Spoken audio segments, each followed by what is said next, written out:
نحمدہ ونصلی علی رسولہ الکریم اما بعد۔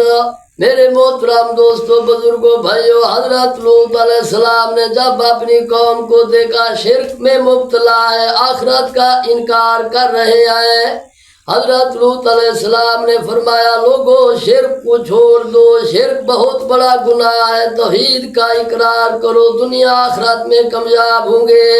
اور وہ ایسے ظالم تھے، مسافروں کو لوٹ مارتے تھے، جو لوگ ان کی بستیوں سے گزرتے ان کو پتھر مارتے، لوگ تنگ آ کر ان کی بستیوں کا راستہ چھوڑ دیا، لوگوں برا سلوک کرنے والے تھے، بد فعلی کرنے والے تھے۔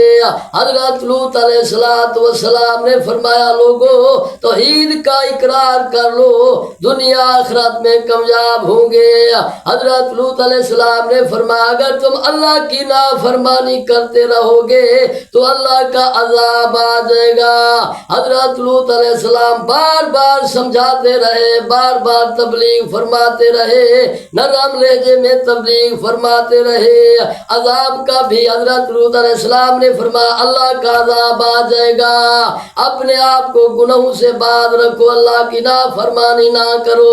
حضرت لوط علیہ السلام کو قوم کے لوگوں نے تکلیف پہنچائی، حضرت لوط علیہ السلام کو کہا اگر آپ نیک بننا چاہتے ہیں تو ہماری بستی سے نکل جائیں۔ لوگوں حضرت لوط علیہ السلام ہدایت کی تو دعوت دیتے ہیں، تبلیغ کرتے ہیں، وہ ایسے ظالم تھے حضرت لوط علیہ السلام سے کہا کرتے ہماری بستیوں سے نکل جائیں۔ لوگوں حضرت لوط علیہ السلام نے جب دیکھا وہ اپنی ہٹ دھرمی پہ کھڑے ہیں، باز نہیں آتے اپنی اس حرکت سے، وہ حضرت لوط علیہ السلام کو کہا کرتے جس عذاب سے آپ ہمیں ڈراتے ہو وہ عذاب جلدی لے کر آؤ، اگر آپ سچے ہیں ہم آپ کے اپنی اس حرکت سے باز نہیں آئیں گے۔ دوستو، بزرگوں، بھائیوں، حضرت لوط علیہ السلام تنگ آ کر، پریشان آ کر، قوم کی اس بد فعلی کی وجہ سے، قوم کی نافرمانی کی وجہ سے اللہ سے دعا کی رب انصرنی علی القوم المفسدین، اے میرے رب ان فسادی لوگوں کے مقابلے میں میری مدد فرما۔ لوگوں اللہ جل شانہ نے حضرت لوط علیہ السلام کی مدد فرمائی، فرشتے بھیجے حضرت لوط علیہ السلام کے پاس۔ جب فرشتے آئے تو حضرت لوط علیہ السلام نے جب دیکھا فرشتوں کو تو حضرت لوط علیہ السلام نے ان کی صورت کو دیکھا، پریشان ہو گئے۔ حضرت لوط علیہ السلام ڈر گئے، آپ نے فرمایا میری قوم کے لوگ برا سلوک کرنے والے لوگ ہیں، بد فعلی کرنے والے لوگ ہیں، یہ میرے مہمان ہیں، ان کو تکلیف نہ پہنچائیں۔ جب قوم کو پتہ چلا حضرت لوط علیہ السلام کے پاس پہنچی، حضرت لوط علیہ السلام سے کہا ان کو ہمارے حوالے کر دیں۔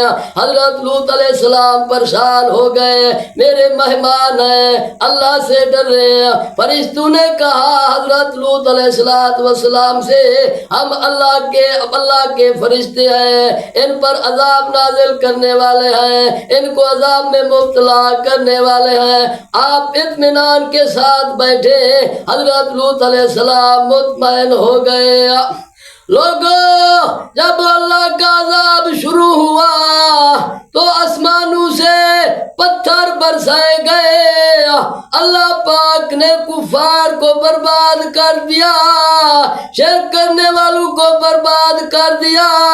عذاب سے پہلے اللہ جل شانہ کے طرف سے حکم ہوا حضرت لوط علیہ السلام کو آپ اپنے خاندان جو آپ پر ایمان لے آئے یہاں سے چلے جائیں۔ رات کا جب وقت ہوا اللہ کا عذاب شروع ہوا، آسمانوں سے پتھر برسائے گئے، سب کے سب برباد ہو گئے۔ جو حضرت لوط علیہ السلام پر ایمان لے وہ کامیاب ہوئے، حضرت لوط علیہ السلام کی بیوی بھی برباد ہوگی، وہ کفار کے ساتھ جا ملی، اپنی آخرت برباد کر دی۔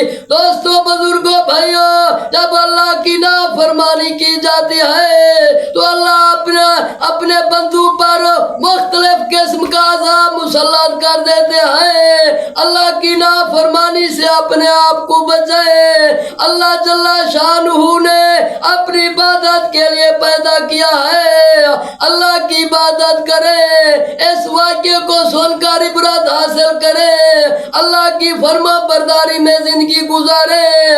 اللہ جل شانہ ہمیں اس پر عمل کرنے کی توفیق عطا فرمائے۔